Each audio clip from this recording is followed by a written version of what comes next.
Boa noite, queridos irmãos. Nos primeiros capítulos de Romanos, Paulo explica claramente que todos nós pecamos e que não há como nos livrarmos por nós mesmos da penalidade resultante da transgressão da lei de Deus. Em Romanos 3, versículo 20, lemos que Romanos 3, versículo 20, por isso nenhuma carne será justificada durante dele pelas obras da lei, porque pela lei vem o conhecimento do pecado. A lei identifica o pecado. De uma maneira de ver, digamos assim, isso seria, ou poderia ser conhecido como o aspecto, digamos assim, negativo da lei, porque a lei identifica o pecado. No versículo 24 de Romanos 3, lemos: somos justificados gratuitamente pela graça de Deus, pela sua graça, pela redenção que há em Cristo. Esse dom que nós temos de sermos justos ou feitos justos, isto é, de sermos justificados gratuitamente, só é possível pela amorosa gentileza de Deus, isto é, pela graça de Deus.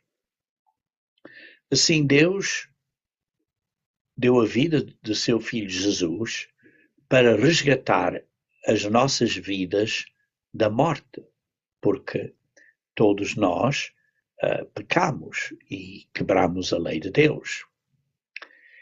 E assim, Jesus Cristo, nos resgata as nossas vidas da morte pela ressurreição. E assim Ele está a fazer-nos justos diante de Deus, redimindo as nossas vidas, isto é, comprando-as de volta, se cremos no que Ele diz. Isto é, agora que cremos, devemos de fazer o que Ele diz para nós fazer, porque cremos nele. E por isso temos que obedecer. Ou, noutras palavras, temos que nos arrepender do que fizemos para obedecer. Ora, aqui vê-se dois pontos importantes. Primeiro, é a justiça de Deus. No versículo 25 diz assim: ao qual Deus propôs para propiciação pela fé no seu sangue, para demonstrar a sua justiça, pela remissão dos pecados dantes cometidos sob a paciência de Deus. Então aqui vê-se a justiça de Deus de nos perdoar e de nos dar esta gratuita justificação. Mas também vemos, no versículo 31, diz assim: anulamos, pois, a lei pela fé? De maneira nenhuma. Antes estabelecemos a lei. Ora, então vemos que a fé confirma a lei. E então vemos aqui a parte positiva da lei. Qual é a parte positiva da lei? É que Cristo está sendo formado em nós, fazendo de nós um novo homem. E por isso nós, porque somos justificados gratuitamente e assim perdoados gratuitamente quando há um arrependimento, agora, por causa dessa fé que confirma a lei, nós estamos nos esforçando para ser um novo homem. Isto é, uma nova vida está sendo gerada, está sendo formada em nós. Assim, através de recebermos o Espírito Santo de Deus e, consequentemente, recebermos este poder, esta ajuda de Deus, para nós podermos crescer na graça e no conhecimento de Jesus Cristo. Isto é muito importante entendermos isto, irmãos. Ora, é importante também entendermos que a natureza humana não desapareceu. Digamos assim, a velha natureza humana não desapareceu, mas há agora uma nova realidade. Temos que usar o Espírito Santo de Deus Não podemos simplesmente cruzar os braços e dizer, estou salvo. Se eu morrer agora, porque aceitei Jesus Cristo, já vou direto para o céu. É o que as pessoas dizem. Este é o entendimento destas pessoas que diz, olha, acredita em Jesus Cristo, aceitei Jesus Cristo, já estou salvo. Deus já fez tudo por mim.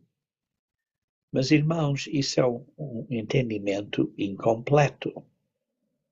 Em Romanos capítulo 4, Paulo está a desenvolver um bocadinho mais este princípio de que a crença em Deus é imputada a nós como justiça. E é importante entendermos isso, porque no versículo 3 de Romanos 4, ele diz, pois que diz a Escritura, creu Abraão em Deus e isso lhe foi imputado como justiça.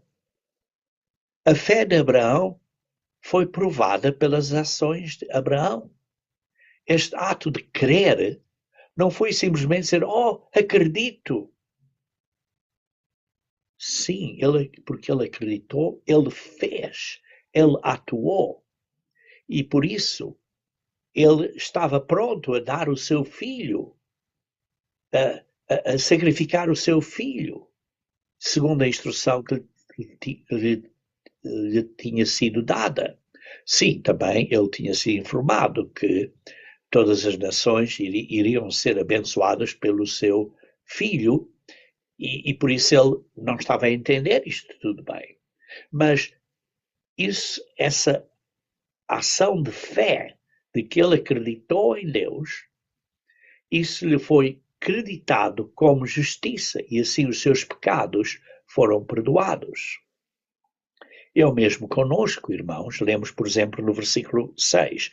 Assim também Davi declara, bem-aventurado o homem a quem Deus imputa a justiça sem as obras. Isto é, Deus nos faz justo sem nós termos no passado obedecido a todas as leis. Porquê? Porque pecamos.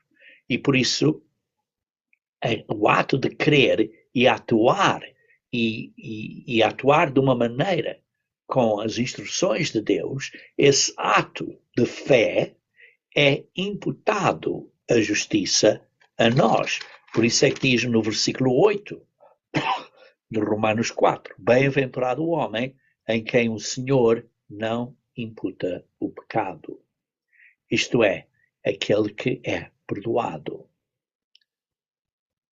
Mas aí é que temos de ter cuidado, irmãos. Temos de ter muito cuidado, porque muitas pessoas neste mundo pensam que é só acreditar em Jesus Cristo e já temos a vida eterna. Sim, recentemente tive um aconselhamento com pessoas que estão possivelmente a aprender a verdade. Essa pessoa me estava a dizer, citando 1 João capítulo 5, versículo 13, diz, estas coisas vos escrevi. Estava essa pessoa a dizer, vês, aqui o João está a dizer, eu escrevi estas coisas a vocês, os que credes no nome do Filho de Deus, para que saibas que tendes a vida eterna.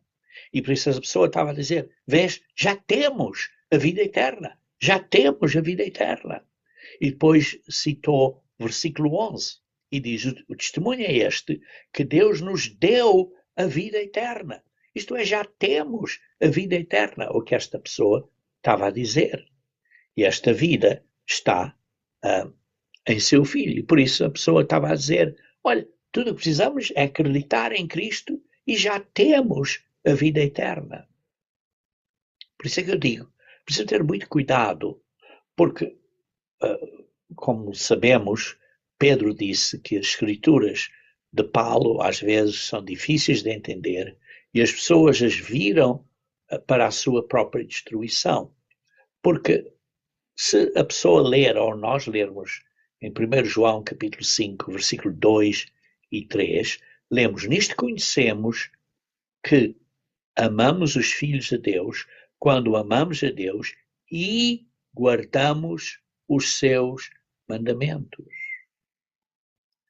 E por isso está a falar dessas coisas que escrevi um bocadinho mais adiante no versículo 13, mas o que é que escreveu? Estamos a guardar os mandamentos de Deus, amamos a Deus porque guardamos, isto é, estamos a fazer algo, está claro, não está a dizer que somos justificados pela obediência à lei, isso é bem claro, somos justificados gratuitamente, é um dom de Deus, mas agora, em retorno, o nosso amor a Deus, por isso, tem que ser demonstrado por guardarmos os seus mandamentos. E depois, continuando no versículo 3 de 1 João 5, diz assim: porque este é o amor de Deus, que guardemos os seus mandamentos, e os seus mandamentos não são pesados. Os mandamentos de Deus são amor, não são pesados. Vejam também na mesma epístola de 1 João, em capítulo 3, versículo 22, onde diz: e qualquer coisa que lhe pedirmos, dele recebemos. Porquê? Porque guardamos os seus mandamentos e fazemos o que é agradável à sua vista. Não é só guardar os mandamentos, é fazer o que é agradável a Deus, que é mais do que simplesmente guardar os mandamentos. E, na realidade, se formos dar uns passozinhos mais para trás, ainda em 1 João capítulo 3, versículo 4, lemos: qualquer que pratica o pecado também transgride a lei, porque o pecado é a transgressão da lei. E por isso, se depois de termos sido perdoados dos pecados do passado, devemos agora de estar comprometidos a obedecer a Deus e não pecar mais. Vejamos também no capítulo 2, 1 João, capítulo 2, versículo 1 a 4. Meus filhinhos, estas coisas vos escrevo, para que não pequeis.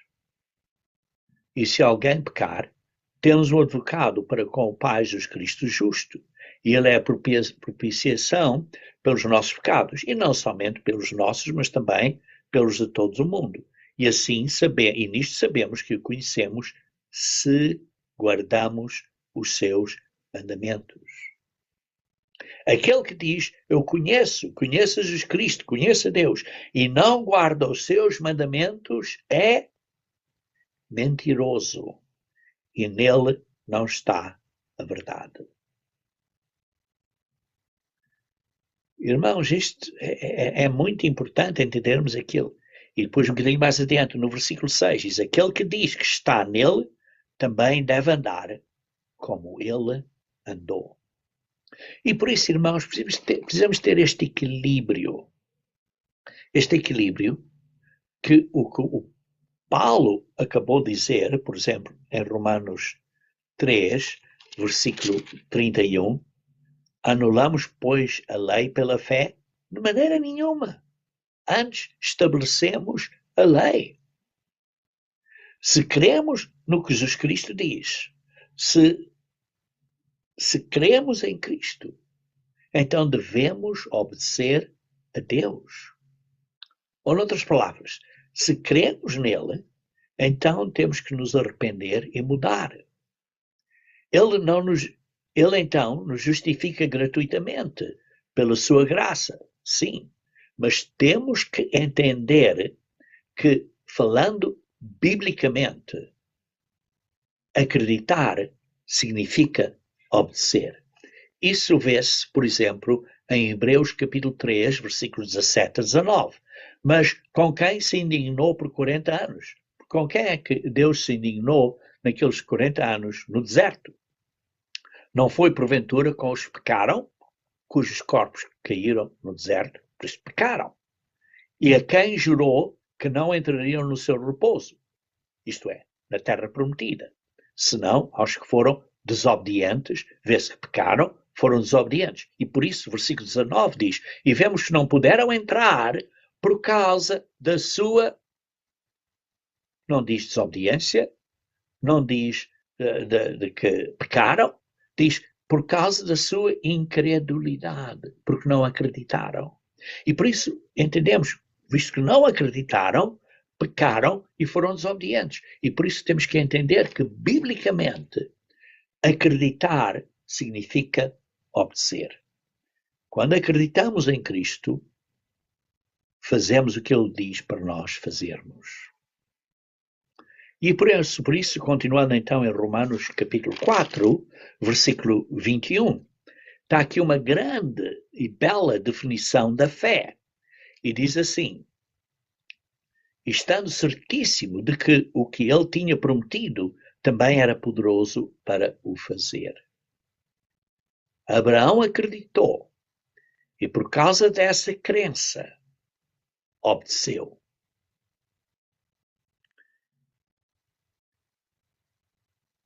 E por isso disse, se Deus prometeu, Ele o fará. E não teve dúvidas. E por isso obedeceu na fé. Lendo então no versículo 24 de Romanos 4. Mas também por nós, a quem será tomado em conta, os que cremos naquele que dentre os mortos ressuscitou a Jesus nosso Senhor, vemos aqui, para nós também será imputada justiça. Também por nós. Também será tomada em conta, será imputada essa justiça. Se cremos em Deus, que ressuscitou Jesus Cristo, isto é, se obedecemos a Ele.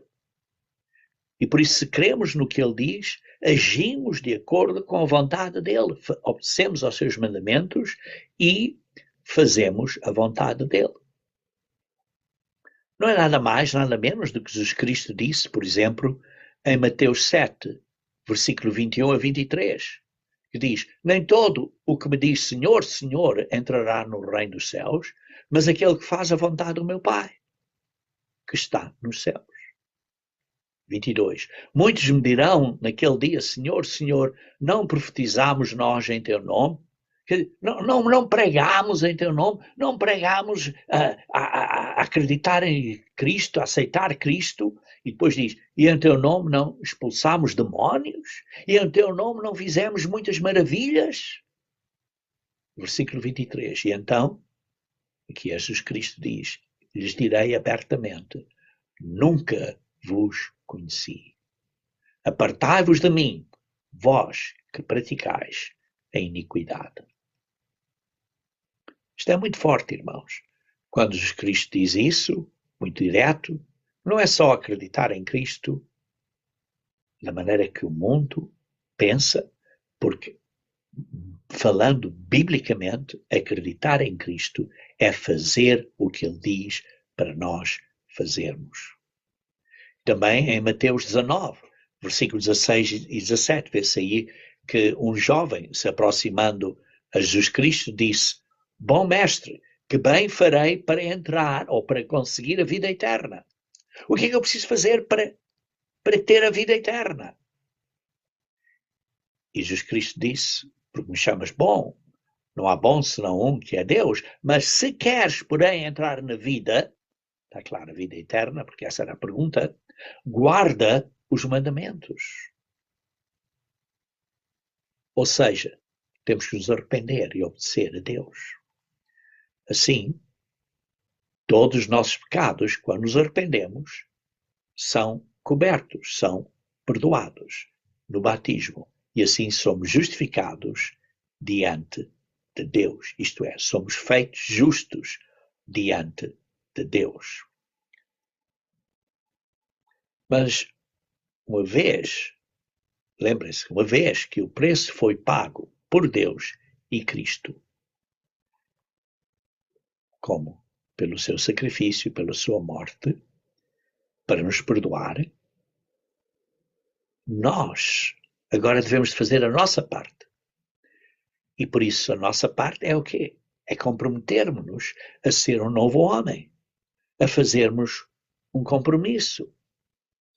E é isso, após essa promessa, recebemos o Espírito Santo de Deus e temos que o usar, que é o poder de Deus, que é a capacidade de Deus para nos ajudar a vencer as fraquezas da carne, isto é, para crescermos na graça e no conhecimento de Jesus Cristo. Uma vez mais, a velha natureza não desapareceu, mas há uma nova realidade. E temos que vencer essa velha natureza com a ajuda do Espírito Santo. Então, lendo um bocadinho mais adiante, em Romanos 5, o versículo 5, diz: E a esperança não traz confusão, porquanto o amor de Deus está derramado em nossos corações pelo Espírito Santo que nos foi dado. A fonte do amor de Deus, da força de Deus, é o Espírito Santo, é o poder de Deus que está habitando em nós. E por isso nós temos que o usar, temos que fazer a nossa parte. Caso contrário, se não usarmos o Espírito Santo, estamos, digamos assim, a apagar o Espírito Santo, como lemos em 1 Tessalonicenses, capítulo 5, versículo 19. Mas notem que o Espírito Santo nunca nos domina. Não nos domina à força, porque nós temos sempre livre arbítrio. E por isso é que se lê: o amor de Deus está derramado em nossos corações. E por isso essa força que nos ajuda. Um bocadinho mais adiante, no versículo 9. Logo, muito mais agora, tendo sido justificados pelo seu sangue. Isto é um ponto importante, nós entendermos. Vês, estamos salvos pelo sangue de Cristo. Não, a palavra aqui não é salvo. A palavra aqui é justificados. Por isso, a justificação é uma parte do processo de salvação. A justificação é um caminho, um passo para sermos salvos.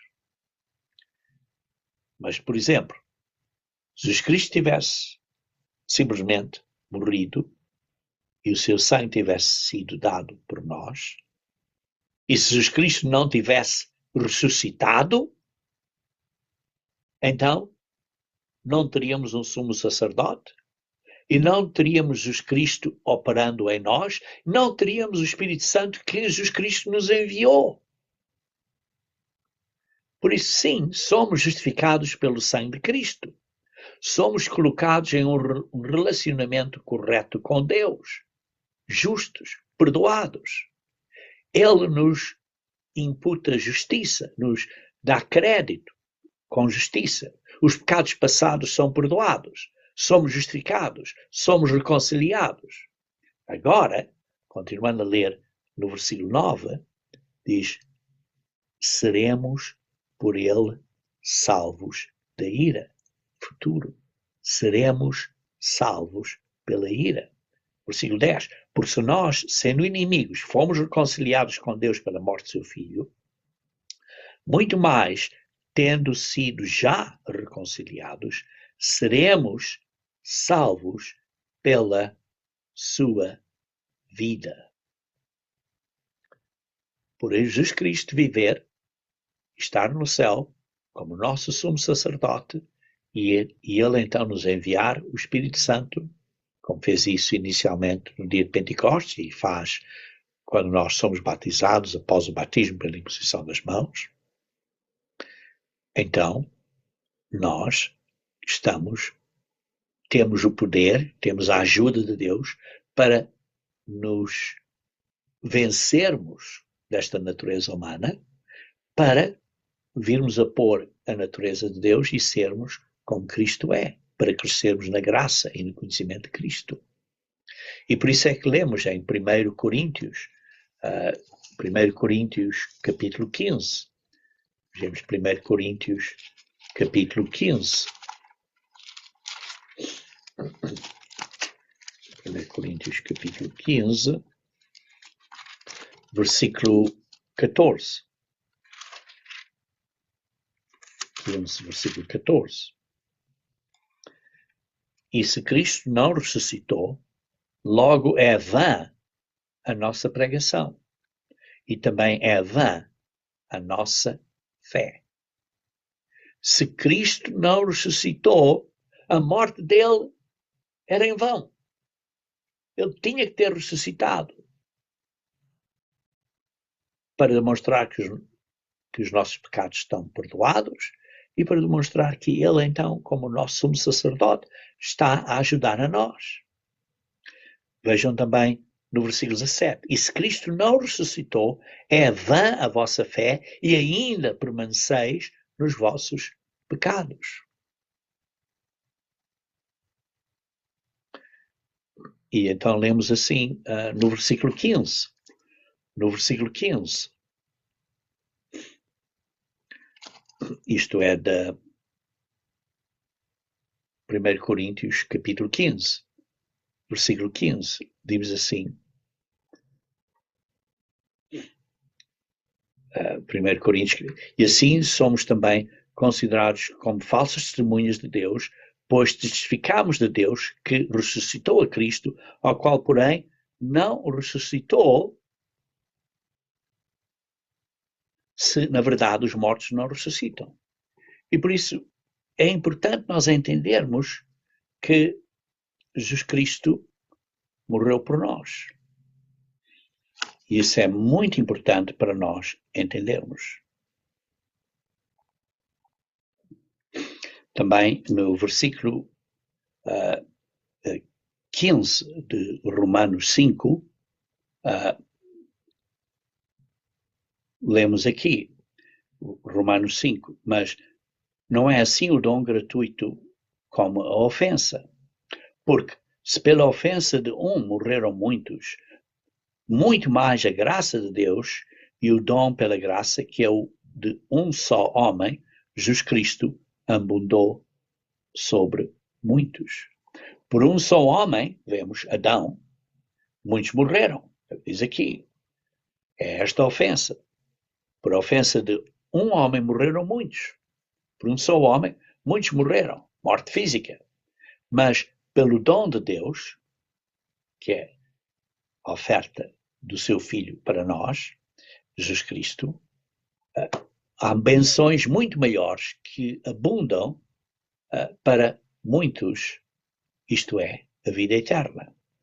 Está claro, com a ajuda do Espírito Santo de Deus. E por isso vemos que o resultado é muito diferente. O resultado é muito diferente. Adão, o primeiro Adão, muitos morreram. Jesus Cristo, diz aqui, de um só homem, benções muito grandes abundam, isto é, a vida eterna. O resultado muito diferente. O dom gratuito não é como a ofensa, é muito diferente. A ofensa dá a morte, o dom gratuito dá a vida. Vejamos então no versículo 20 de Romanos capítulo 5, versículo 20. Veio, porém, a lei para que a ofensa abundasse. Mas, onde o pecado abundou, superabundou a graça. A codificação nacional da lei, dada no sinal, demonstrou que muitas pessoas tinham pecado. E por isso, diz aqui, vê-se aí a ofensa, claramente, porque pecaram. Sim, todos morriam antes da codificação nacional da lei no Sinai. Porquê? Porque a lei já existia. Já era pecado. E quando pecavam, morriam. A lei já existia. Mas agora veio Jesus Cristo e a misericórdia de Deus e a graça dele são muito maiores. Continuando então no versículo 1 do capítulo 6. Que diremos, pois? Permaneceremos no pecado para que a graça abunde. Uma das palavras. A benção de Deus para conosco não é uma justificativa para continuarmos a pecar. Não. Nós morremos para o pecado. Diz assim no versículo 2, de modo nenhum nós que estamos mortos para o pecado, como vivemos ainda nele.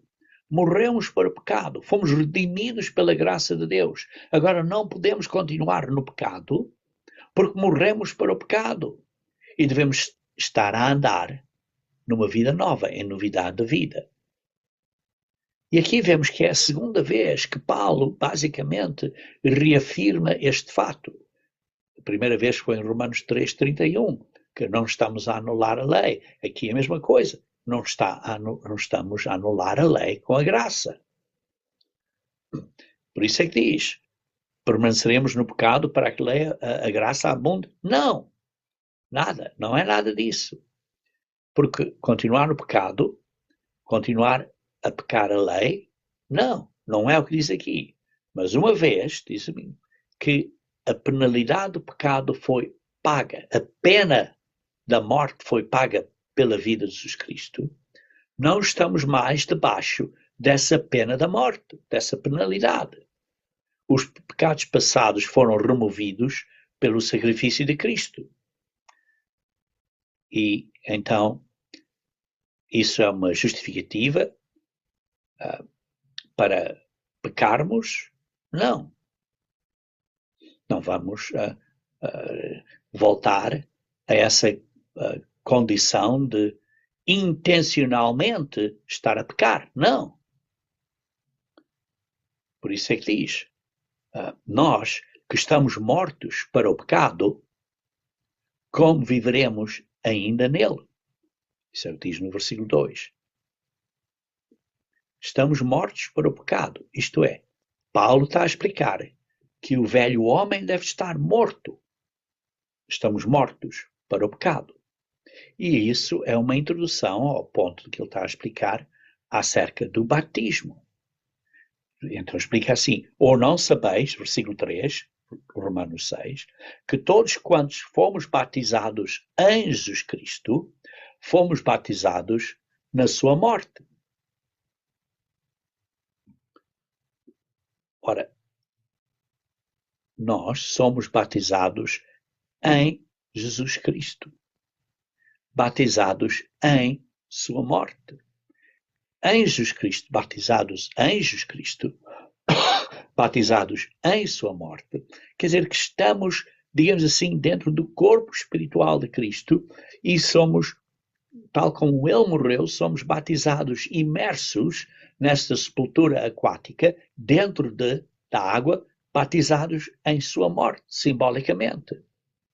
E por isso, estamos a entender bem o que significa ser batizado em Cristo Jesus. Porque diz aqui, fomos batizados em Jesus Cristo, em Cristo Jesus. Entendemos o que é ser batizado em Cristo Jesus, em sua morte. A palavra em, neste caso, vem da palavra grega eis, grego 1519, que quer dizer dentro. Somos batizados para dentro de Cristo, para dentro da sua morte. Isto é, a palavra eis significa para ou dentro de, indicando o ponto atingido ou alcançado. Essa palavra, por isso, é usada tanto do lugar, como de tempo, ou figuradamente do propósito, isto é, do resultado, expressando movimento literalmente ou figuradamente. Por isso, o ser Deus que se tornou carne, isto é, João 1, versículo 1. No princípio era o Verbo, e o Verbo estava com Deus, e o Verbo era Deus. Vemos no versículo 14, e o Verbo se fez carne. O ser Deus que se tornou carne esteve morto por 3 dias e 3 noites.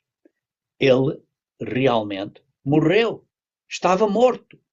Foi necessário que o Pai o ressuscitasse, outra pessoa, que o Pai o ressuscitasse.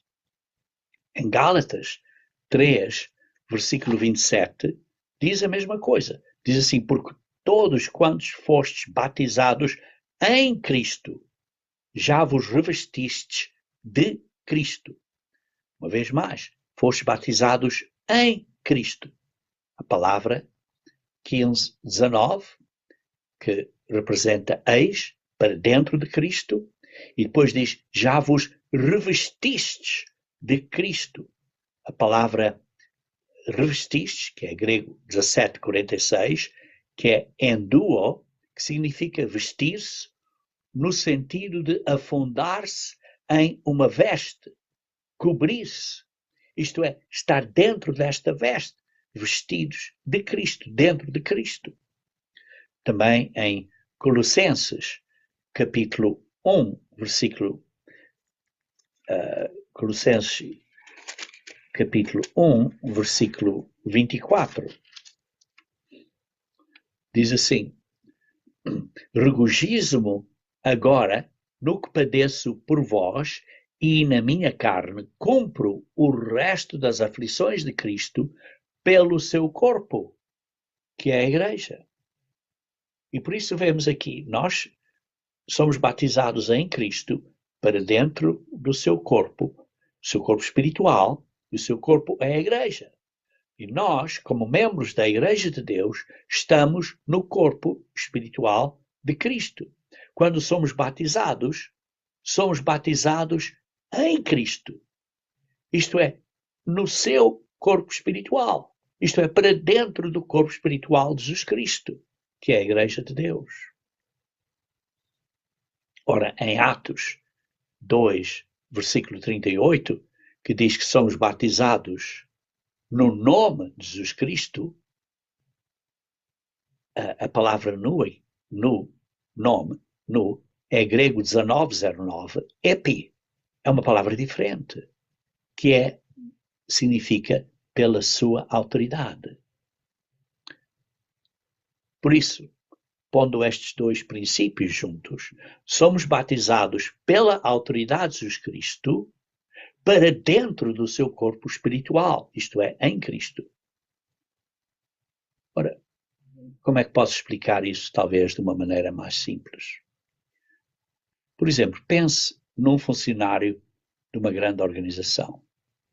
Esse funcionário só pode ser admitido para ser essa pessoa só pode ser admitido para ser um funcionário dessa organização por alguém que tenha a autoridade delegada para isso, não por qualquer pessoa que passe no meio da rua e diz, olha, então você agora é um funcionário desta organização. Está claro que não. E por isso, só uma pessoa que tem a autoridade delegada a ele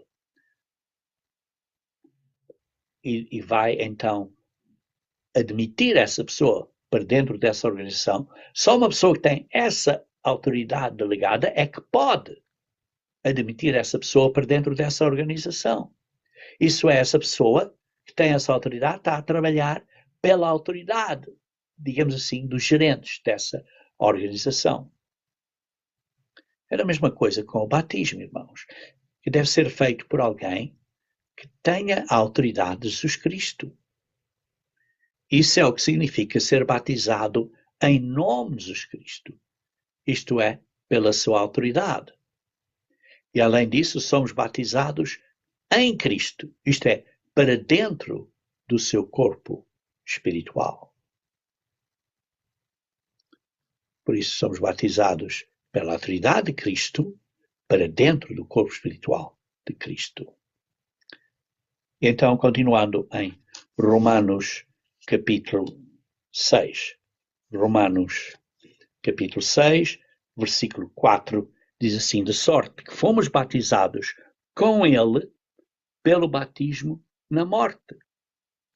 Fomos batizados com ele. Porquê? Porque estamos dentro do corpo de Cristo. Para que, como Cristo foi ressuscitado dentre os mortos pela glória do Pai, assim andemos nós também em novidade de vida. Por isso, estamos simbolicamente dentro do corpo espiritual de Cristo.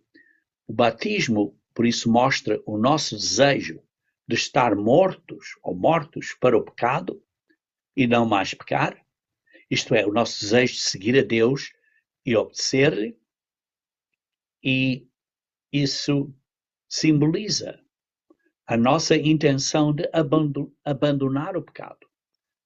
Isto é, as nossas paixões, as nossas intenções pecaminosas. Essas então são enterradas nesta sepultura aquática, simbolicamente. Mas a luta entre a carne e o espírito continua.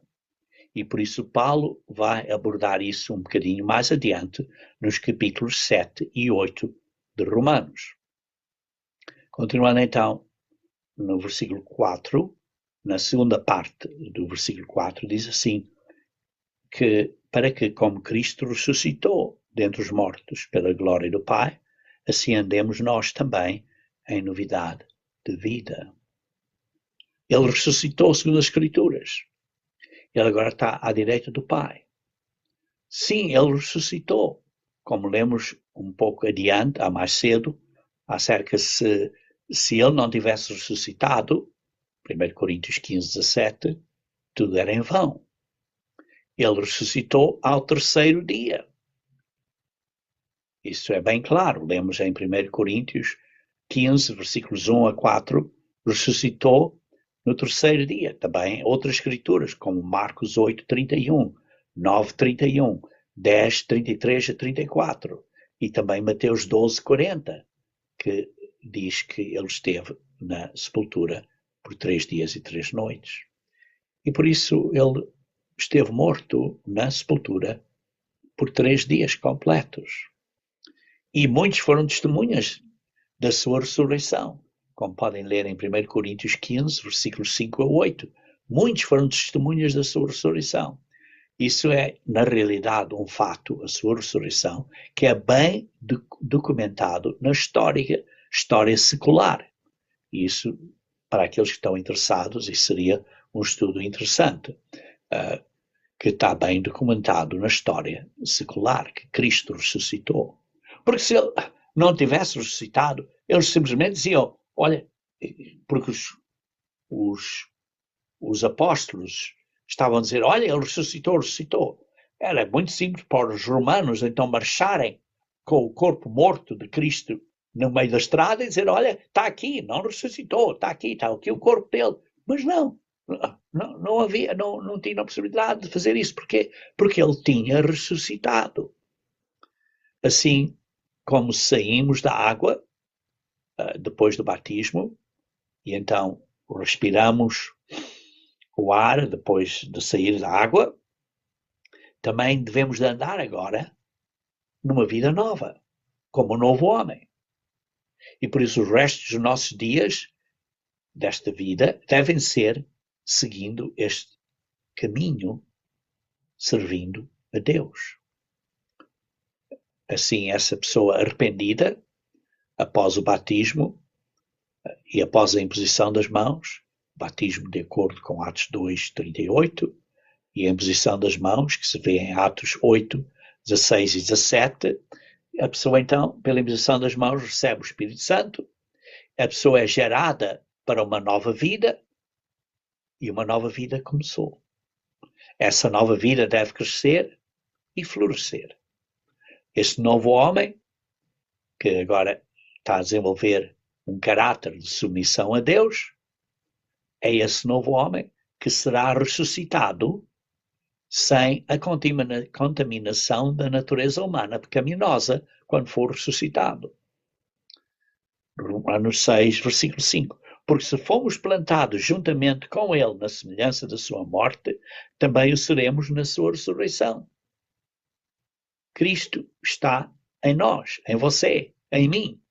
E nós, agora, estamos a ser, digamos assim, a mudar o velho homem para um novo homem, por isso Cristo está a ser formado, ou digamos assim, a nossa maneira de ser está a ser formada de maneira semelhante ou igual ao caráter de Cristo.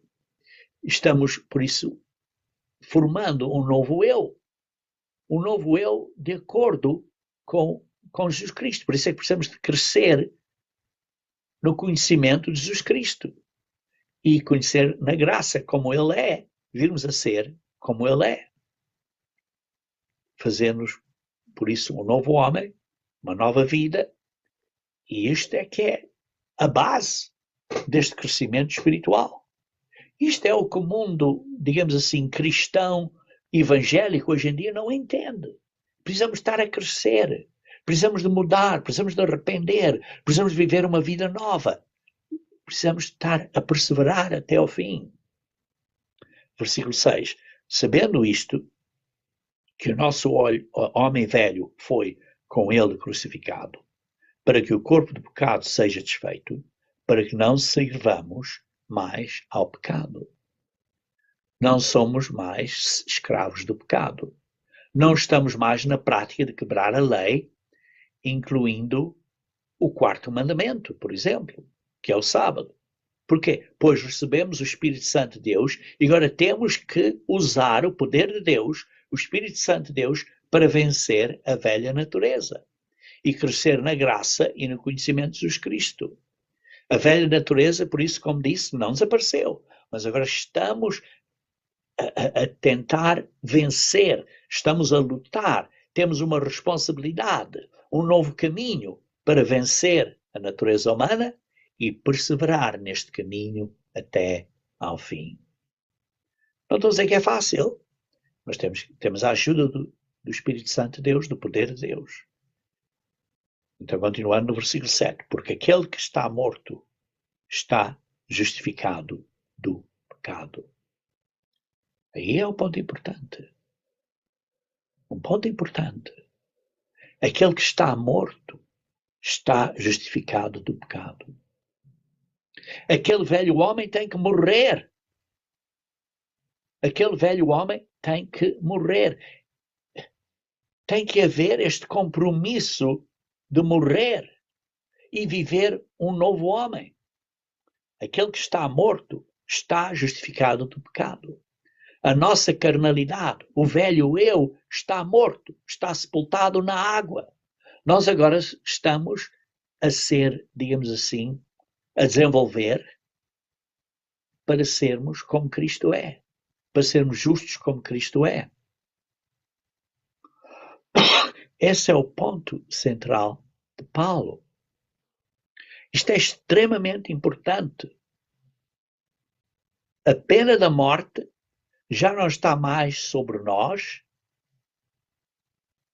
como às vezes eu refiro, que uma pessoa, por exemplo, vai para a prisão e tem a pena da morte. A graça de Deus nos tira da prisão e por isso saímos da prisão. Nós não pagamos, não fizemos nada para sair da prisão. A saída da prisão é gratuita. Mas agora temos que viver obedecendo à lei, senão voltamos para a prisão. Versículo 8. Ora, se já morremos com Cristo, queremos que também com Ele viveremos. Temos que viver agora uma vida nova. Um novo eu. Agora no presente como eternamente. Versículo 9. Sabendo que, tendo Cristo ressuscitado dentre os mortos, já não morre. Sim, Cristo já não morre. A morte não tem mais domínio sobre Cristo. A morte tinha, digamos assim, uma reivindicação, isto é, como se fosse um direito sobre Cristo, desde o momento que Jesus Cristo nasceu. Lemos, por exemplo, em 1 Pedro, capítulo 1, 19 e 20, e Apocalipse 13, versículo 8, que Cristo foi condenado à morte desde a fundação do mundo. Mas não foi condenado à morte desde a fundação do mundo por causa dos seus pecados. Não. Mas foi condenado à morte pelos nossos pecados. Porque ele decidiu, com o Pai, vir para a terra e morrer pelos nossos pecados. Imagine o stress mental, a pressão mental de que ele teve durante esse período. Os pecados de toda a humanidade estavam, digamos assim, nos seus ombros.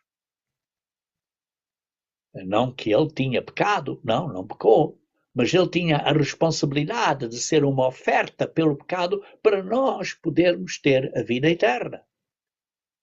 E toda a lei cerimonial do Antigo Testamento apontava para isso, para o sacrifício de Cristo. E por isso é que lemos em 2 Coríntios, capítulo 5, versículo 21, Jesus Cristo foi oferta pelo pecado para nós. Vamos ler então 2 Coríntios, capítulo 5, versículo 21. 2 Coríntios, capítulo 5, versículo 21. É importante ler isto, porque este versículo, porque é um que as pessoas às vezes não entendem bem. Vamos então ler 2 Coríntios, capítulo 5, versículo 21. Diz assim: aquele que não conheceu o pecado, sim, Jesus Cristo não conheceu o pecado, o fez pecado por nós, para que nele fôssemos feitos justiça de Deus. O que quer dizer o fez pecado por nós? Não é que Jesus Cristo se tornou pecaminoso, não, mas Jesus Cristo foi feito como oferta pelo pecado por nós. Isto é uma figura de linguagem que se chama metonímia, em que se usa uma palavra para referir a algo intimamente associado com essa palavra. Por exemplo, quando dizemos, por exemplo, nos Estados Unidos, a Casa Branca, isso é uma metonímia para o presidente ou a administração presidencial dos Estados Unidos. Não estamos a falar do prédio, estamos a falar dessa administração. Isso é figurativo, uma linguagem figurativa que usa uma palavra para se referir a algo intimamente associado com ela. Usa a palavra Casa Branca para associar ao presidente ou à administração. Por exemplo, se estivermos a falar acerca do país da Grã-Bretanha e falarmos assim, a coroa, isso seria uma metonímia para a família real britânica. Se dissermos, por exemplo, Hollywood, isso é uma metonímia para a indústria cinematográfica ou essas celebridades. Se dissermos o Pentágono, é uma metonímia para o Departamento de Defesa dos Estados Unidos.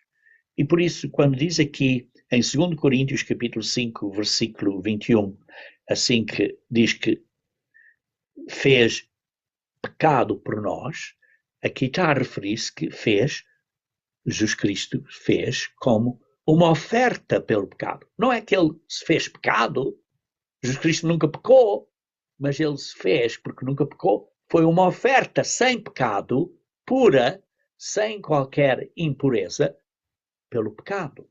Isso é o que significa aqui.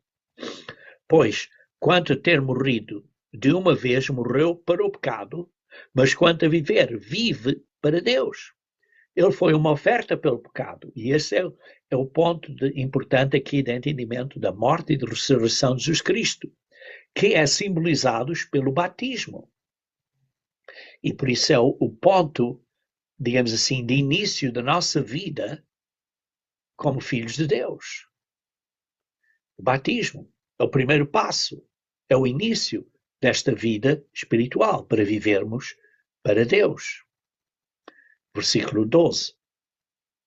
Versículo 11. Assim também nós considerávamos certamente mortos para o pecado, mas vivos para Deus em Cristo Jesus nosso Senhor. 12. Não reina, portanto, o pecado em vosso corpo mortal, para lhe obedeceres em suas concupiscências. E por isso não devemos deixar o pecado reinar no nosso corpo. Não podemos desistir desta luta. Não podemos conscientemente desistir. Temos que continuar na luta. É como, por exemplo, em Mateus 22, versículo 4 e 5, vemos aqui as bodas, a chamada, quer dizer, para as bodas, esta é uma parábola, Mateus 22, versículo 4 e 5. Depois enviou outros servos, dizendo: dizei aos convidados, eis que tenho o meu jantar preparado, os meus bois e cevados já mortos, e tudo já pronto, vindo às bodas. Eles, porém, não fazendo caso, foram um para o seu campo, o outro para o outro negócio. Irmãos, eu estou a ver isto muito, muito de dia a dia, principalmente neste último ano ou 2 anos. Mais e mais pessoas que começam na caminhada, querem vir a saber o caminho, e depois vêm a saber um bocadinho do caminho, mas depois dizem, não, eu tenho que resolver este assunto, ou tenho que fazer isto, ou esta desculpa, ou aquela desculpa, e depois não continuam no caminho, na chamada. Vê-se aqui em Mateus 22, estas pessoas foram chamados, estes servos, e depois não fazendo caso. Isto é, não compreendendo o valor do chamado. Foram para este ou para aquela coisa e pronto, e deixaram o caminho. E por isso vê-se que não é este princípio deste cristianismo, digamos assim, evangélico, que diz, uma vez salvo, salvo para sempre, que já temos a vida eterna. Não! É uma provação, é um período de vencimento contra a carne. É uma luta. Leiam agora no versículo 13. Nem tampouco apresenteis os vossos membros ao pecado por instrumentos de iniquidade, mas apresentai-vos a Deus como vivos dentre os mortos e os vossos membros a Deus como instrumentos de justiça. É uma luta que demonstra o nosso desejo de alcançar, é uma batalha espiritual, é uma batalha contínua. Não podemos desistir, mesmo que estejamos cansados. Não podemos desistir, temos que continuar. Versículo 14. Porque o pecado não terá domínio sobre vós, pois não estáis debaixo da lei, mas debaixo da graça. Isto é profético. Isto é profético. Que se ainda estamos esforçando, sim, podemos escorregar de vez em quando, mas se estamos esforçando, já não estamos debaixo da pena do pecado. Não estás debaixo da lei, não estás debaixo da pena da lei, da penalidade da lei, mas estás debaixo da benção, da graça. E por isso diz no versículo 15, pois quê? Pecaremos porque não estamos debaixo da pena da lei, ou isto da lei, mas debaixo da graça? De modo nenhum. Esta é a terceira vez que Paulo está a reforçar este assunto. Não estamos debaixo da pena da lei, pois fomos perdoados, isto é, justificados, sim, fomos liberados da pena, da penalidade, graciosamente pela bondade do Pai, e agora vamos voltar a pecar? Está claro que não. É como dizemos, já estamos fora da prisão, da pena da morte, como mencionei há pouco. Mas agora não podemos voltar a pecar deliberadamente, pois então voltaríamos para a prisão, como demonstrei há pouco no exemplo. Continuando então no versículo 16. Não sabeis vós a quem vos apresentardes por servos para lhe obedecer? Sois servos daquele a quem obedeceis, ou do pecado para a morte, ou da obediência para a justiça. Paulo está a ensinar obediência. Isto é bem claro que está a ensinar obediência. Salmo 119, versículo 172 diz, os teus mandamentos são justiça. As pessoas dizem, o sábado é um peso. Não, irmãos. Ou dizem, olha, não precisamos guardar o sábado porque Jesus Cristo ressuscitou no domingo. Não. Jesus Cristo não ressuscitou no domingo, ressuscitou no sábado. Ele esteve exatamente 3 dias e 3 noites na sepultura, como lemos em Mateus 12:40. Isso é outro estudo separado. Paulo está aqui, está a ensinar a obediência. É a mesma coisa que Jesus Cristo disse em Mateus 5:17-18. Não cuideis que vim destruir a lei ou os profetas. Não vim abrogar, mas cumprir. Porque em verdade eu digo que até que o céu e a terra passem, nem um jota ou um til se omitirá da lei, sem que tudo seja cumprido. Por isso não pode dizer, mas o quarto mandamento, Não, não é preciso. Jesus Cristo disse nem um jota, nem um til, quando mais um mandamento inteiro. Continuando então no versículo 17. Mas graças a Deus que, tendo sido servos do pecado, obedeceste de coração à forma de doutrina a que fostes entregues. Sim, eras servos do pecado. Foste servos do pecado, mas agora servimos a verdadeira doutrina. Isto é um verdadeiro ensino. No versículo 18 diz, e libertados do pecado, fostes feitos servos da justiça. Isto é, estamos livres da pena da morte do pecado, agora estamos liberados da incapacidade de servir a Deus. Isto é, agora nós temos a capacidade de servir a Deus de livre-arbítrio, porque temos o poder do Espírito Santo para nos ajudar. Uma coisa que as pessoas não entendem é que a inclinação da carne é inimizade contra Deus. Romanos 8, versículo 7. Pois não é sujeita à lei de Deus, nem em verdade o pode ser. Irmãos, pela força humana, pela nossa própria força, não conseguimos servir a Deus. Não é possível. A mente humana é incapaz. Mas a mente convertida é capaz. Porque a mente convertida é capacitada por Jesus Cristo viver em nós pelo poder de Deus, isto é, pelo Espírito Santo de Deus em nós. E por isso, não é impossível obedecer a Deus se temos o Espírito Santo de Deus. Deus não está a exigir de nós o impossível. Na carne, obedecemos perfeitamente? Não. Paulo vai descrever isso mais no capítulo 7. Mas, como modo de vida, é possível. Quando nós estamos incapacitados pelo Espírito Santo para obedecer a Deus, para agradar a Deus e para nos alegrarmos, nos deleitarmos nos seus mandamentos. Versículo 19. Falo como homem pela fraqueza da vossa carne, pois que, assim como apresentastes os vossos membros para servirem à imundícia e à maldade para maldade, assim apresentai agora os vossos membros para servirem à justiça para santificação. Agora precisamos de ser santos. Precisamos de mudar a nossa maneira de viver. Versículo 21. Porque quando erais servos do pecado, estáveis livres da justiça. Sim, eram injustos. Mas agora temos que viver de uma maneira diferente. E que fruto tinhais, então, das coisas de que agora vos envergonhais? Sim, que frutos tinham? Os frutos que tinham de 6.000 anos da humanidade que tem vivido desde o dia de Adão e Eva até agora, quase 6.000 anos, o resultado do mundo, que frutos é que tem? É a morte.